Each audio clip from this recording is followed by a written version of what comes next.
Dating apps promise love, but behind the perfect profile can hide something terrifying. Tonight, 3 true dating horror stories will make you think twice before your next swipe.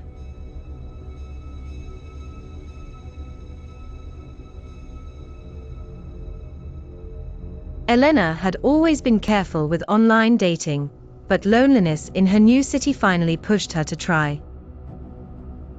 She matched with a man named Daniel, whose profile seemed disarmingly wholesome, an accountant, well-traveled, with a friendly smile.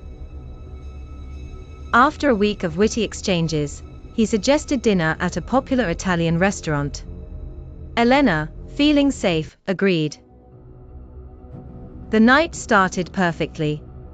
Daniel was charming, attentive, and even the waiter seemed to recognize him as a regular. Midway through the meal, however, Elena noticed something strange. Every time she asked him about his family or friends, he would dodge the question, shifting the topic to her instead. When dessert arrived, Elena excused herself to the restroom. But when she returned, the table was empty. Daniel was gone, no trace, no jacket, no phone left behind. Confused and embarrassed, she assumed he had left to take a call. Minutes stretched into half an hour. The waiter finally approached, whispering quietly, "You should leave. He does this a lot." Shaken, Elena demanded an explanation. The waiter hesitated, then revealed that several women had come to the restaurant with Daniel over the past year. Each time, he vanished mid-date, never returning, never contacting them again. No one knew where he went. Elena tried calling him, but his number was disconnected. She searched his dating profile, it was gone. She left the restaurant trembling, her mind spiraling with possibilities. Had she dodged something sinister? Later that night, she found a slip of paper inside her handbag that hadn't been there before. On it, in neat handwriting, were the words, "You looked beautiful tonight. I'll see you soon." The police investigation revealed no trace of Daniel, no public records, no real identity behind his pictures. To this day, Elena avoids restaurants at night. Because sometimes, she swears she sees him at the corner of her eye, sitting at a table, waiting for her to return.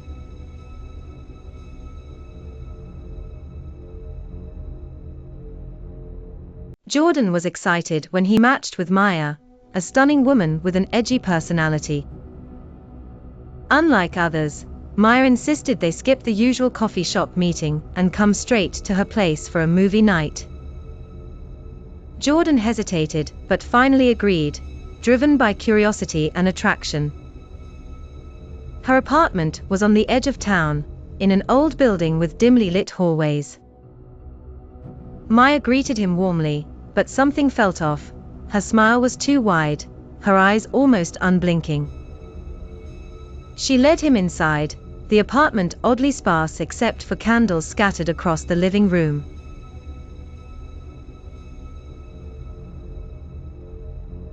Instead, she asked strange, probing questions.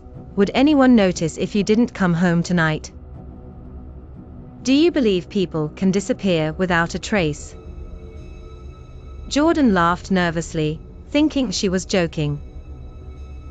But when she stood up, she motioned toward a locked door at the end of the hall. Want to see something private? She whispered. Against his better judgment, he followed.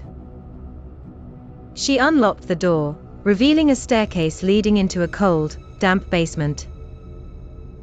The air smelled of rust and mold. Jordan's unease deepened when he noticed the basement wasn't empty. It contained a row of mannequins dressed in men's clothing. Maya caressed one of the mannequins and said softly, "They used to be my dates. They didn't treat me right. But now, they stay forever."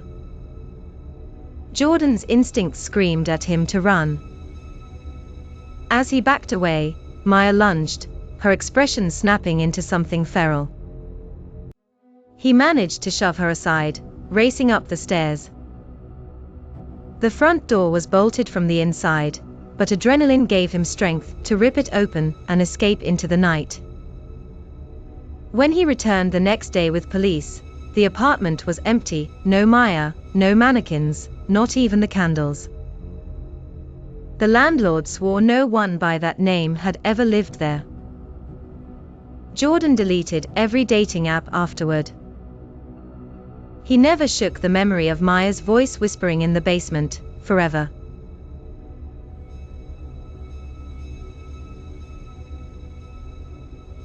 Samantha matched with Ethan, who seemed like a dream, polite, well-read, and sharing her love for classic horror films.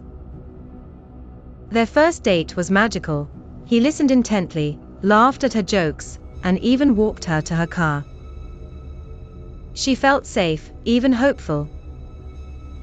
But as weeks passed, something strange began to happen. Every time they met, Ethan seemed different. His hairstyle changed, his voice tone varied, and sometimes he remembered details about her life incorrectly. At first, Samantha chalked it up to normal forgetfulness. But one evening, he called her by the wrong name. When she confronted him, Ethan simply smiled and said, "Don't worry about it. We're still getting to know each other." But the wrongness grew. One night, while scrolling her dating app, she was horrified to see another profile, different name, same photos as Ethan. Then another. And another. Each profile had slight variations, new jobs, new hobbies, even different cities listed. Determined to uncover the truth, Samantha arranged a meeting at her favorite cafe. But when Ethan arrived, he wasn't alone. 3 men entered behind him, each identical, each with his same face. Frozen in terror, she watched them sit at separate tables, each pretending to be someone else. The real horror dawned on her. None of them were Ethan, because Ethan never existed. His photos had been stolen, multiplied into dozens of fabricated personas controlled by some unseen network. She blocked the profiles, deleted her app, and even changed her number. But sometimes, late at night, her phone buzzes with new messages. The texts are always the same. "It doesn't matter which one I am. I'll always find you." Now, Samantha avoids dating altogether. Because the truth is worse than she imagined. She isn't being pursued by one man, but by many. And they all share the same face.